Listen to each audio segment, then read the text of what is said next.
Greetings, Earthlings. It's your favorite space expert. Definitely not a time traveler, Seth MacFarlane, here to guide you through the cinematic masterpiece that is Star Wars. Except here's the catch, I've never actually seen it. Yeah, you heard that right. I'm going in blind, fueled by nothing but internet rumors, vague childhood memories, and an unhealthy amount of Mountain Dew. Think of it as a social experiment, or more accurately, a cry for help. Either way, buckle up, Buttercup, because we're about to blast off into a galaxy far, far away. Or at least that's what I've been told. So this Star Wars thing, it's about space wizards, right? Like Gandalf, but with laser swords. Apparently there's this dude named Luke Skywalker, who's basically the chosen one or something. He hangs out with a couple of robots. One's gold and looks like a walking trash can, the other's short, and beeps a lot like R2-D2.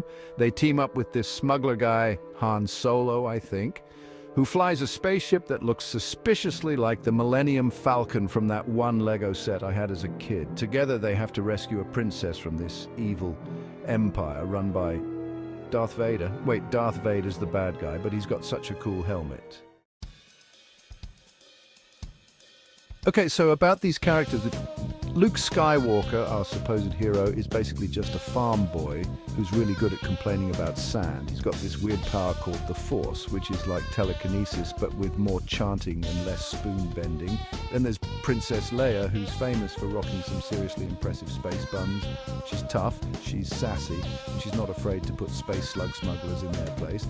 And then there's Han Solo, who's basically just Harrison Ford with a blaster and a bad attitude.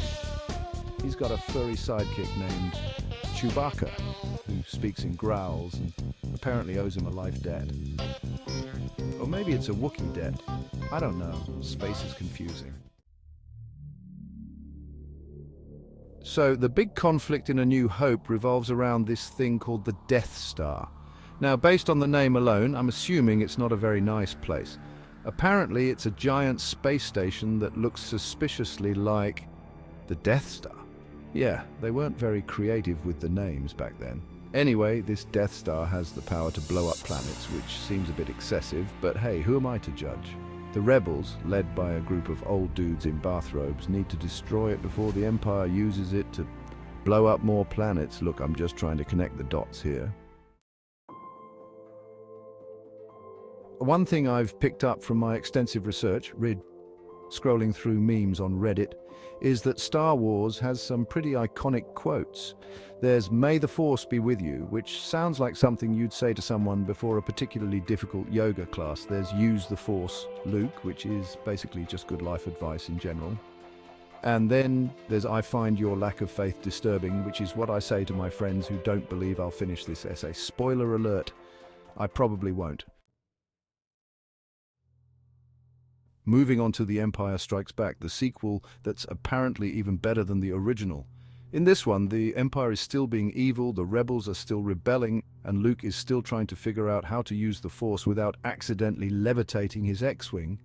There's a lot of snow, some weird furry creatures that look like they belong in a shampoo commercial, and a giant space slug that tries to eat the Millennium Falcon. Oh, and Darth Vader reveals a shocking secret. He's Luke's father! Done, done, done! Done. Let's be real, I am just here for the memes, and boy does Star Wars deliver. There's the "I am your father" scene, which has been parodied more times than I can count, and I can count pretty high thanks to my extensive gummy bear collection. There's Admiral Akbar's iconic line, "It's a trap," which is basically the internet's go-to response for anything even remotely suspicious. And then there's Darth Vader's "No, I am your father," which is, wait, did I get that one wrong?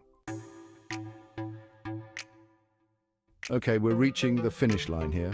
In Return of the Jedi, the rebels have to blow up another Death Star, because apparently one wasn't enough. Luke confronts Darth Vader again, this time with even more awkward father-son tension. There are teddy bears with spears, a creepy emperor who looks like a raisin, and a whole lot of explosions. In the end, the good guys win, the bad guys lose, and everyone celebrates by having a galactic barbecue, or something like that. And there you have it, folks, a completely accurate and unbiased summary of the original Star Wars trilogy, as explained by someone who has absolutely no idea what they're talking about. So how'd I do? Be honest, I can take it. unless it's negative criticism. Then I'm blaming the Wookiee. Now that I've conquered the galaxy of Star Wars, I'm ready for my next challenge. Suggest a movie, TV show, or historical event that you'd like me to explain in the comments below. Bonus points for obscurity and/or potential for comedic misinterpretations. And with that, I bid you adieu.